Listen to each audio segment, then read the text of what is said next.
Oh, the old sound, the lovely noise, the lovely theme tune. I love that tune. Welcome back to another episode of your favourite golf podcast. It's golf. It's ruining my life. I am host number one, Tom Green. I am also host number one, Tom Price. That's true. And can I say? Oh yeah, go on. We're... Go on, just say it, Tom. I just want to say... It's our podcast, mate. We can say what we like. I just want to say that this is the first time that we've done this podcast in a long time where it's not 7 o'clock in the morning and we're like, oh God, we've got to do this today and then I've got to go and do a radio show. Yeah. You join us, friends, at 8:30 in the evening. Everyone's gathered around my house. It's freezing cold outside. It's nice and warm in here. Can you hear the pitter-patter of Tom Green's little dog Turtle in the background as well? Yeah. That just adds to the sort of hygge, cosy vibe that we're trying to give off for you today. Fireside chat about golf. And all we've got to do is talk about golf. I know, it's quite nice, actually. It's really nice, man. Let's just all take a moment. But can I tell you something? Yeah. This is the longest I've gone without playing golf for years. The last 3 weeks I have not played because of my stupid leg. You've not played? I've not played for 3 weeks.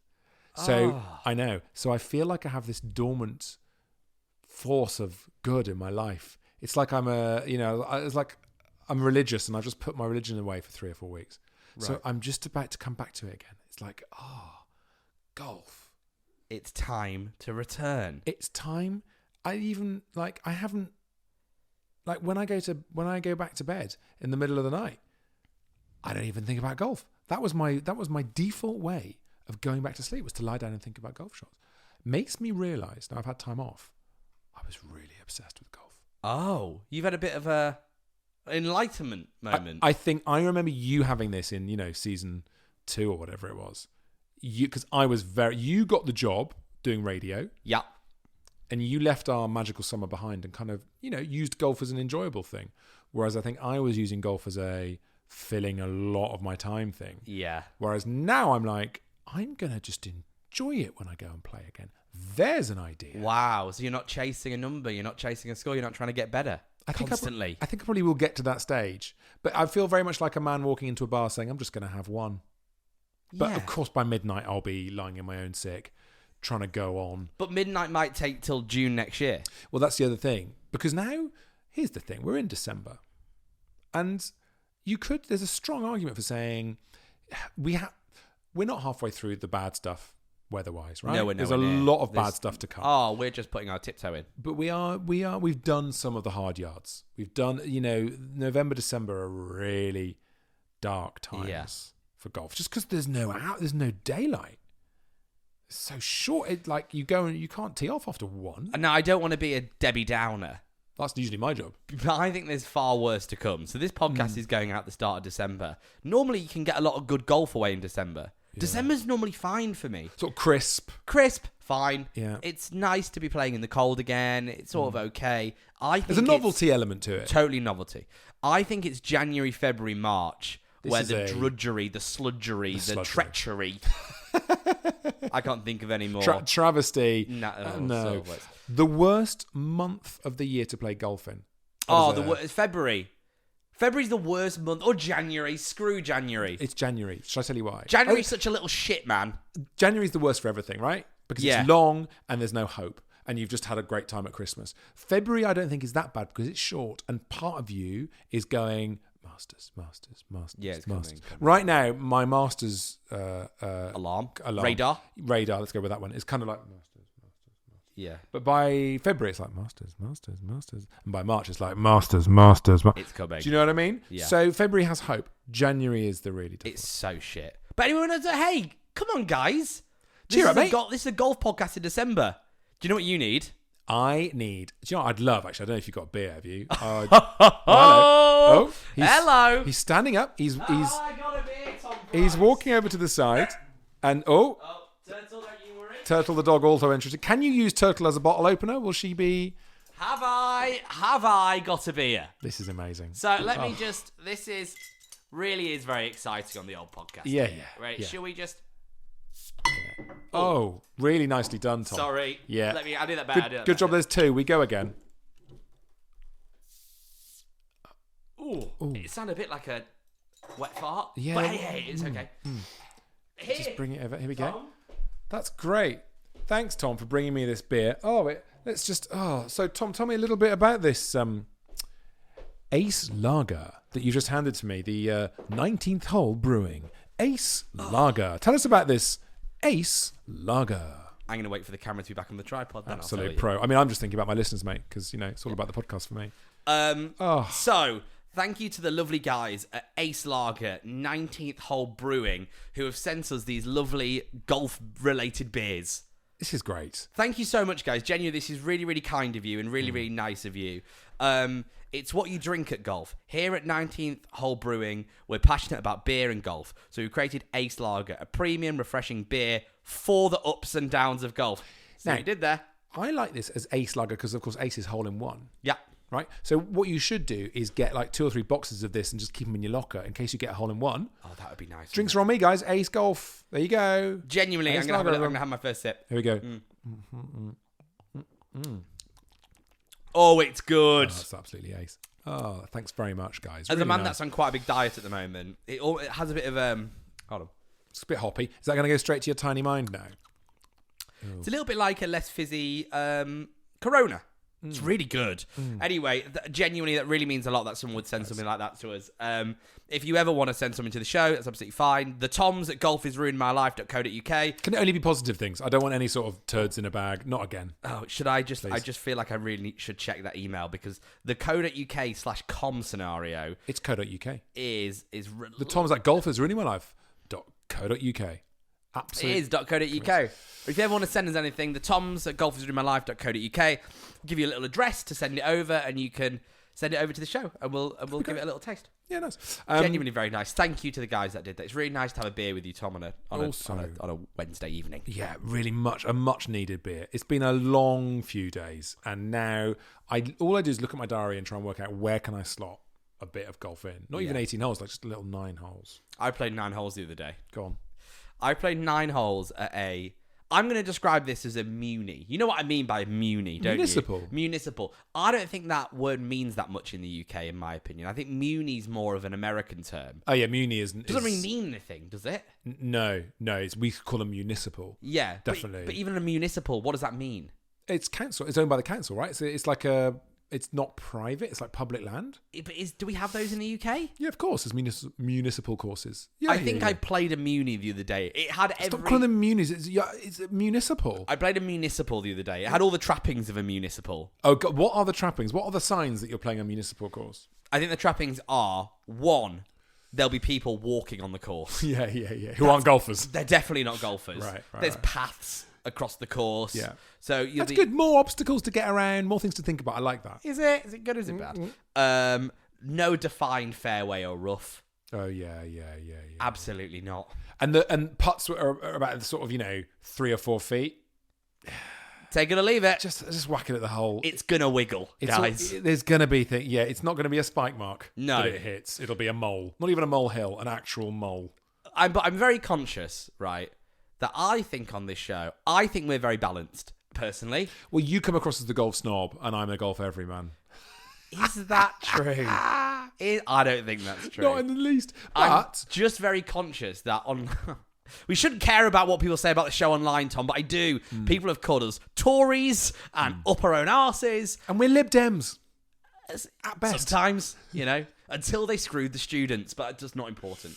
I'm just conscious of, I played in Muni, which you get to a certain point of golf, and I think when you play golf so much and you're obsessed by it, you sort of migrate to a slightly better golf course. I imagine. I can't see there many. There are really, really good municipal courses. That's the first thing to say. Of course. Like the one I used to play at when I was at uni at Warwick. I think it's Leamington Spa, maybe, is a muni, or somewhere around there is a really good municipal course.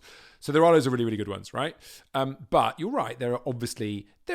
If I played at a municipal with my brother near Bristol the other day, and exactly what you said. Oh, there's some people having a lovely walk. Watch out for the pram. But there can still be a test. And I'm not denying that. However, I would just say there's very few golfers who are off scratch at a Muni, or at least the sort of Munis that I have in my head. As I say, I don't know if I understand what the municipal means so much, because I think the example's far more prominent in America between a Muni and... Because in America, from my understanding, it's Munis and then country clubs. Yeah, that's right. And country clubs are gap so snobby. As with a lot of things in America, the gap between rich and poor is absolutely vast when it comes to golf. Totally. If you're on those private, like you say, country courses, it's multiple tens of thousands to join. And so there's a really good story about Martin Sheen. You know the actor Martin Sheen? Yeah. Who he played President Bartlett in The West Wing. Brilliant actor. Incredibly good golfer. Incredibly good, like could have been a pro, right? One of those, and he would always drive around with a set of golf clubs in the boot, and he will always go and play the American Munis. Yeah, and loads of private clubs when he was super famous asked him to join, and he's basically a communist. He refused them all. He doesn't play on private courses. He only plays on Muni courses. So I think the standard of the Munis in America is higher than it is over here, if that makes sense. You think Munis in America are better than Munis in the UK? I think so, yeah. So what I'm just trying to say by that is that we get called all sorts online about our views on golf, right? Yeah. Correct. Good lads. Well said. Yeah. Finally, someone's called point. it out. Who wants to go on a lads trip? Thanks. You're right. All that sort of stuff. Yeah. And I love your Wentworths. That's a part of golf that I find fascinating, and it really interests some people, and some people don't care. But I love the upper echelons of golf. But I started playing golf at Preston Golf Club in Preston, where the membership were the most down to earth, normal people ever. But fundamentally, Preston Golf Club was not a Muni. That's a private members golf club, but it was very accessible because the thing is, I played for £100 a year. Right. That was my joining. That's what I paid. Right. All these private golf courses in this country, they are so much more accessible. Yeah. That obviously, there's going to be the top tier that are still super pricey and getting more and more expensive. And unless we are, Tom Green, we're not going to be joining those. Like, when joining fees are like hundreds of thousands of pounds. Yeah, crazy. Wentworth, joining fees, hundreds of thousands of pounds. And, if you got that money, all power to you. Amazing. But there's also a lot of courses that are really, really good. And the price to get in and join those and play those courses has dropped a lot because otherwise the courses go under. They need people. They need the public to come and play. But to go back to my point that I started about 5 minutes ago. Sure. It's a great point. I played 9 holes of golf the other day with my friend Louis, who's an avid listener of this show. So thank you, Louis. Good. And he's coming to my wedding and all this sort of stuff, and he's not played much golf. Right. So he was like, I'm going to start getting better at golf, and I'm using your wedding as a reason to do it. Nice. Brilliant. Love that. So I was like, okay, let's go and play 9 holes of golf. Warming up for the wedding. Exactly. Good. Firstly, we had to tee off at 2 p.m. to get 9 holes in. To get 9 so holes depressing. In. This is winter. This is the thing about this year. And you get to that point where it's like, I can't actually see where the ball's gone, and it's 3:30. Yeah. Like guys in Scotland, what's it like in Scotland at the moment? It must be getting dark even earlier there. Is Scotland not the other way around? Doesn't it say lighter for longer in the winter? I think as you go further up, it stays lighter. What? But doesn't then, it? Oh, God. Doesn't it? Scottish people? Let us know, thanks. God. Anyway, so I played 9 holes, had to tee off at 2 o'clock to get 9 holes in, and it was a proper Muni. Yeah. People walking all over the place, people in jeans, so chill. Yeah. And I had a really good time. I mean, that's it, isn't it? I had a really fun As long time. as they understand the word for. Yeah. That's the only thing. And my God, did we need it? I mean, do you have to think about that? If you're on a Muni course and you've got people walking through in jeans with the pram and stuff who don't know anything about golf, does someone have to explain? If you hear someone shout for, probably a man screaming for, get out of the way. I think because if you're otherwise, walking through a golf course, you should know. Otherwise, that, you're going to see someone, you're on a Muni, and you're going to see a family walking through, and you're going to go, I've got to tell them, and they might not know what for means. So I'm just going to go, King, move! Yeah. Well, look out, there's a golf ball coming your way. Me and Louis were going round, and because he's a new golfer, it's so funny. Sporting etiquette. Here's such a huge question. Oh my God. Sporting etiquette is so funny. I went, because I'm not a big football fan, and I went to the Man City Liverpool game the other I week. know you did, and I'm a big Liverpool fan. Oh yeah, 1-1. 1-1. Yeah. 1-1, yeah. Did you pretend to be a City fan for the day? Oh come on, I'm enough of a City fan to some degree. Really? Yeah, not really. No. But my mate made a joke afterwards. He was like, couldn't bloody shut you up through the game, could I? I was like, oh, I'm not supposed to talk. I'm supposed to just watch the game. You weren't talking to me. I was talking for the whole time. Oh, Tom. I started talking about the European tour. I did. I was like, the DP World Tour these days, it's actually in a pretty good place. He's trying to watch the Liverpool City game. He was like, you were talkative. But anyway, like sporting etiquette. Etiquette. Yeah.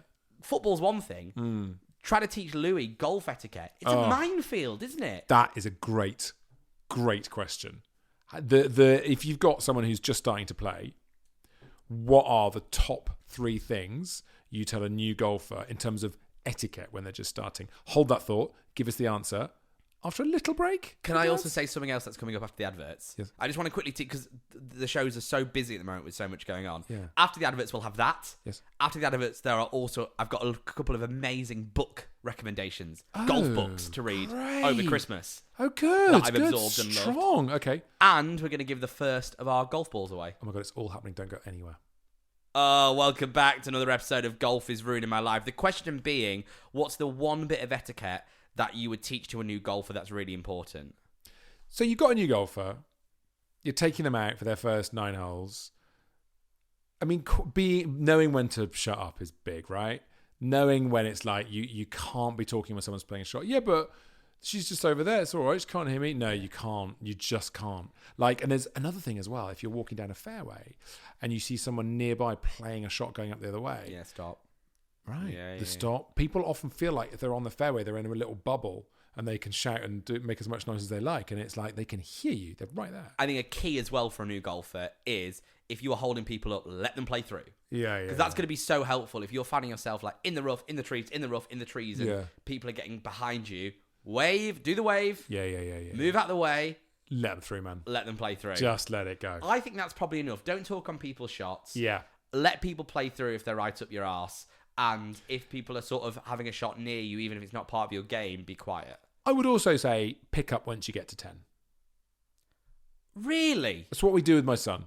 Not anymore so much because he's a bit older now, but when he was like 7. I've scored plus 10s in the course before. Okay, maybe it's better with maybe it's a kids thing when you're playing golf with kids and they get to like, it's just going like they miss it, air shot, it goes a foot. Yeah. Air shot, it goes a foot. Because I think you've got to be careful with that, not to dishearten a golfer who's just started and be like, you've had 10 shots, like, come on. No, that's like, true. They deserve to be able to finish Also, the hole, you know? Golf will dishearten them. Golf will destroy their soul. So that's fine. Let golf do the damage. Do you know what I mean? Yeah. If you've got, that's a good tip. Someone new's coming to golf, just let golf do its thing and ruin them. Because it will. I mean? Yeah, it will. Because it will. Let it happen, and it's really enjoyable to watch. The Schadenfreude of just going, oh, I remember when I did that. I really love playing around this Muni in guess Tottenham, near Tottenham Way in London. It was in East London, like towards Essex, that way. Okay. People probably know it on the comments, which of course it was, and I really enjoyed it. And he got his first par with me. Amazing. Which was amazing. such an amazing moment. What, 4? What we're talking, 3, 4, 5? 4. It was a 4. Which leads me to the question: which golf shots and scores do you remember the most? Oh wow, that's a great question. I mean, there's 2 that spring to mind. One is one of my holes in one when I was 14 years old. Yeah, I love and it. I thinned a 2-iron, and it was the green was miles below me, and if it wasn't, the ball would have gone about this far off the ground. Yeah. And it just went straight down, hit the bank, and then went in. So I'll always remember that shot. And I will always remember my last wedge in on the 18th when I was scoring my best ever score, 2 over par. Yeah, I remember this round. And I remember shaking as I... That's so nice. And it went right in the middle of the green. One of mine's with you. Oh, really? There was a par 3 on Muswell Hill where I stuck it to about that far and I took a photo. Yeah. Yeah, I remember that. I mean, that was ridiculously close to a hole-in-one. So close to a hole-in-one. I've never had a hole-in-one. That was my closest moment. Yeah. Was that. I remember quite a lot of shots, but like, I remember remembering... There's one for you. Yeah. I remember remembering, this is my first birdie, but I don't remember where it was. Oh, so annoying. I think it was at a golf club in Peterborough. Right. In lockdown. Ugh. I don't think I'd had a birdie before that. Had you broken in during lockdown? I hadn't broken in. No, they gave me 6 month membership in lockdown. That was a great day. Oh, nice. Yeah, I remember that shot. I've hit a great drive on the Muni the other day. The final par 5, straight down the middle. Cream the drive. Really making me want to get back into golf again. Yeah. It's coming back to me, and just talking about it with you, it's like I'm coming out of a coma, a non-golf coma. You know what I mean? Do you want some golf book recommendations? Yeah, go on. Yeah. I've got some amazing golf books that I've read recently that I think you will really, really enjoy reading. Yeah, go on. So this is the first one by Alan Shitnook. Oh, very famous golf commentator. Yes. Live and Let Die. It is a book on LIV Golf and the transition into LIV Golf and how we got to where we were. The inside story of the war between the PGA Tour and LIV Golf. Alan Shipnuck. It's really good. It's a great name, Alan Shipnuck. It's a great name and it's a great book. And I tell you what, it's a damning insight into... Who comes out worse, LIV or PGA? Greg Norman, surely he's the baddie. Greg doesn't come out looking great, if I'm honest with you. Who's the biggest baddie from the book? I think Mohammed bin Salam, who's the crown prince, I think, of Saudi Arabia. Yeah. And some of the questionable things that have gone on around the public investment fund. Great. And there's quite a famous murder of a journalist. Yes, of course, yeah. That I don't think all this stuff was brought up enough during the time. In my opinion. Yeah. Like, now I know a little bit about it and where the money in the PIF has gone and all this sort of stuff. I just think there was far better arguments for people to argue against the money than were used at the time. So do you now feel differently about LIV, having read that book? I'm bearing in mind that Saudi Arabia have bought golf, certainly professional men's golf. They've bought very little, unless you're proposing to buy it back with the proceeds of this show. No. It's one of those things where you're like, well, you can feel what you feel. It's very much happened and we are where we are. Do you know what I mean? The sad thing is, from reading the book, is doesn't matter what you feel, money won. Yeah. Oh, wan. Money Wan. The famous past tense of one. How was your golf? I tried to make a really good. point. It doesn't matter how you feel, Money Wan. I mean, that is so good. Please, there's no way you're picking that up. That is not being edited out. That's going in. I've gone red. I'm really embarrassed. That's so good. The winner takes it all. The losser standing tall. It doesn't matter what you think, Money Wan. It's interesting. Can I just say, Wan. this is the first podcast we've recorded whilst drinking. So Money Wan. You do the maths. Oh. Money Wan. That's really annoying because I felt like I was making a good point there. And then I said, still a very good point. Then I said Wan. Yeah. You know what? Let me skirt back. Yeah, but you're not picking up, to be clear. No. This fine, can stay in. Money Wan. Yeah, good. I think that's what this episode should be called. Yes. Money. Doesn't matter what you think. Money Wan. That's going on the merch. Money Wan. Thank you. Money Wan. Hashtag Money Wan. It doesn't matter what you think and that's the depressing thing about the whole thing is look at Rory and what he stood for and the stress that he put himself through and the arguments that Monahan made against LIV and where the money came from, they were all bought in the end, and that's so depressing. And Rory has no choice now. Nope.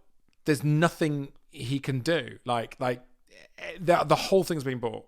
No matter how principled you are, the only thing he could do, literally, it would be to change sports. Yeah, would be going or try and set up a different league. I mean, it's just impossible. Not So what's he supposed to do? He has to just keep his counsel now and do what he's done. He's moved off, or he's off the PGA advisory board. He's doing his thing with Tiger in the brilliant arena that's been destroyed. So that's the whole argument around that's mentioned in this book is that was set up almost like as an anti-LIV thing, wasn't it? Yeah. Now they're all the same. The argument is that that's never actually going to happen. No. Oh, really? Yeah.